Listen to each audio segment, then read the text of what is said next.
halka naga dhageysanaysaan waa madasha 60 maanta waxaa noogu martiya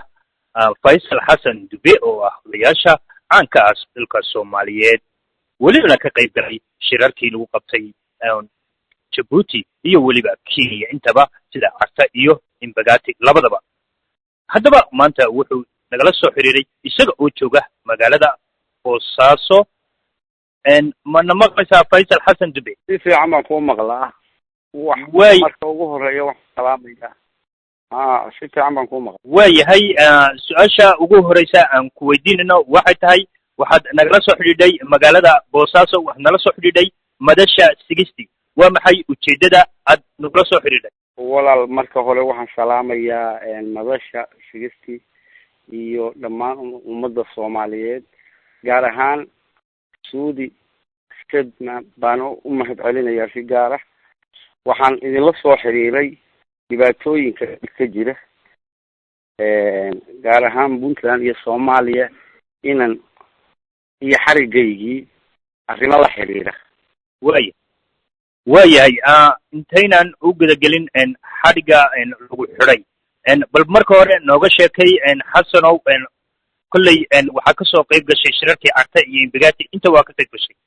dadyo way ku dhageysanayay iyo kuwa ku dhageysan doonana Faisal Xasan Dube waa nin nooceeya bal in yar bal tilaad yar nooga bixi qofka aad tahay Faisal Xasan Dube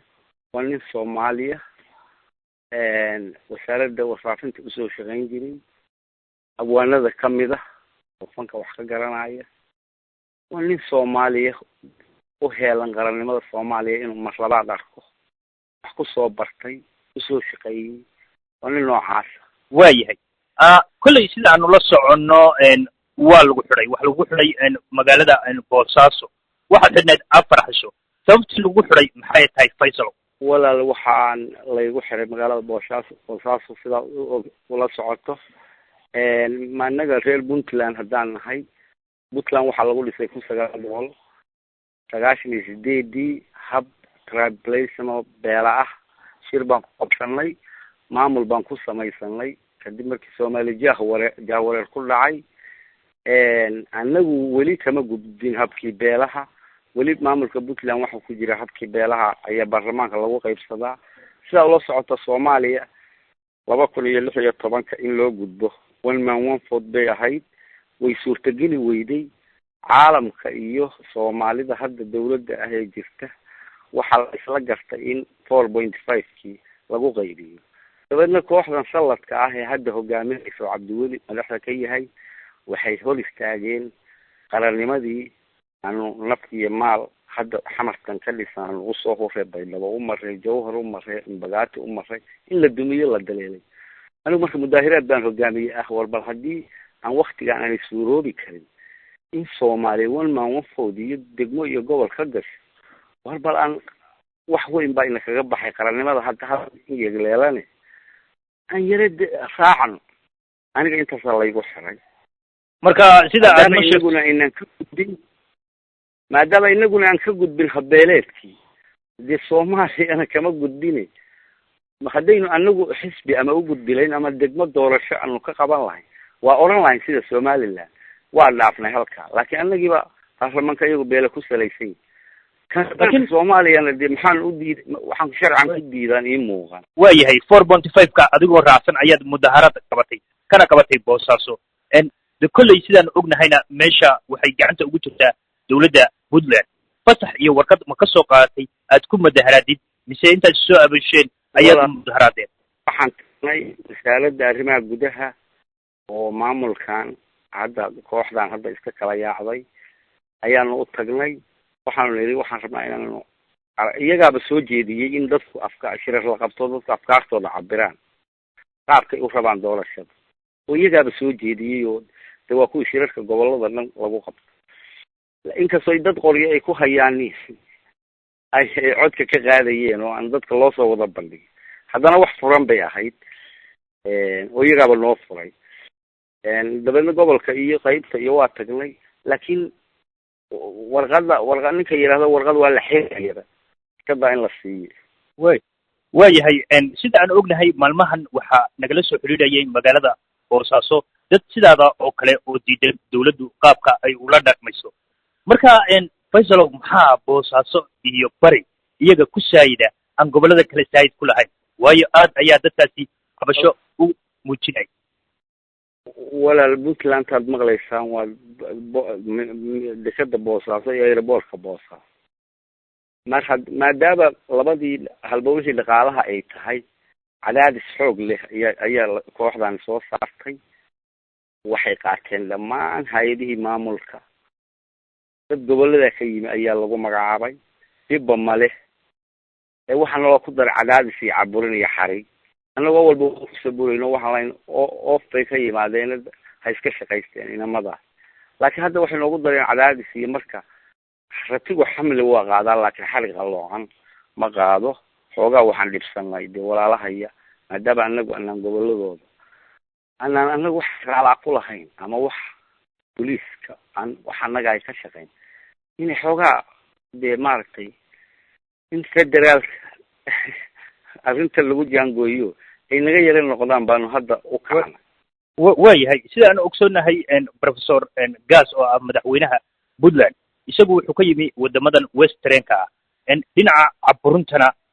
had iyo jeer aad iyo aad looga cisiiyo maxaad umalanaysaa sababta uu sidaa inuu ku caburinayo hadday noqon lahayd mudaharaad iyo hadday noqon lahayd dhalinyaro iyadoo rabta inay horumarka gobolka ka qayb gasho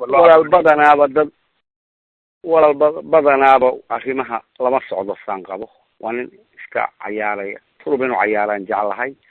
oo dad kale oo maaragtay aan dad xilkas ahayn ayaa gacanta xukunka u galay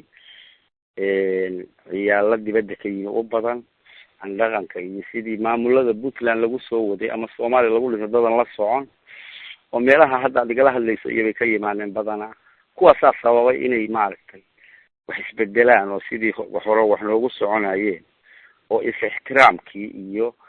isdawridii iyo dhaqankii iyo diintii iyo kullu eberka ah waayahay faysal waya maamuladii horeba kama jirin caburinta hadda ka jirta sida cadde cabdullaahi iyo kuwii lamid ahaa waayahay aad iyo aad ayaad umahadsantihiin dadyoga soo galay hadda waxaanu weli bartamaha kaga jirnaa waraysigii aanu ka qaadanay faysal xasan dube oo isagu nagala soo xiriiray boosaaso faysal su-aalaheeni ayaanu weli ku guda jirnaa sawir yar ma naga siin kartaa kollay 4 casho ayaad ku xidhnayd jeelka qaybkee lagula dhaqmay jeelka ma naga siin kartaa xogaa sawira dadka iyaga laftigooda jeelka waxaa ku xiran dad badan oo soomaali ah 18 gobol ka kooban kuwaas aad ugu dhiban wax xuquuq aan helin cadiban aan maxkamada la keenin qaarkood la yidhi waxaa loo hayaa dawladaha burcadada iyagoo ah baa lasoo qabto dawladaha loo hayaayo lacag baa maamulka puntland ku qaataan dhibaato xoog leh ka maragneecooyinkii iyo cunadii intii 4 beri aan ku jiray waa naga qaadeen si wuxushnimo ah ayay noola dhaqmaayeen waayahay faysalow kolley bari handadaadu waa noo dheeray waayahay sida aan ogsoonahay kolley bari waxaa kasoo jeeda isimada kasoo jeeda iyo wasiirada kasoo jeeda iyo xildhibaanada kasoo jeeda ilaa hadda lagama maqal hadal idinkuna waxaad sheegaysaan dhibaatooyin aad u fara badan maxaad umalanaysaa sababta ilaa hadda u hadli laayihiin isimadii iyo wasiiradii kasoo jeeday boosaaso waxaa la yidhi raggii madaxdu ka xumaato waa marin habaabaane kuwa maqaadirada nooga dhigan waa manfaco raaco mar maxaa cuntaa keliya buu yahay mabsuudkooda nin mushaare eexaynaya waa miskiin dhabaho mudaafacana sheegaya inuu maya yidhaahdo xoogaa yaroo mushaharkooda iyo gunadaas ay dhowrayaan dal iyo dad kuwa maaragtay macnaha masiirkooda matala lagamaba jiraan xabad hadday laga jirtana meelaha iyo dawladahay uga carareen maba jooga waayahay faysalow sida aan ogsoonahay galan oo isagu ayaama dhaweyto ku jiray boosaaso waa ka baxay banaanka ayuu u baxay waxaa soo qaaday adiga waxaa loo adeegsaday hab military ayaa loo adeegsaday adig iyo galan ma wada socotaan mise kala gooni baa tihiin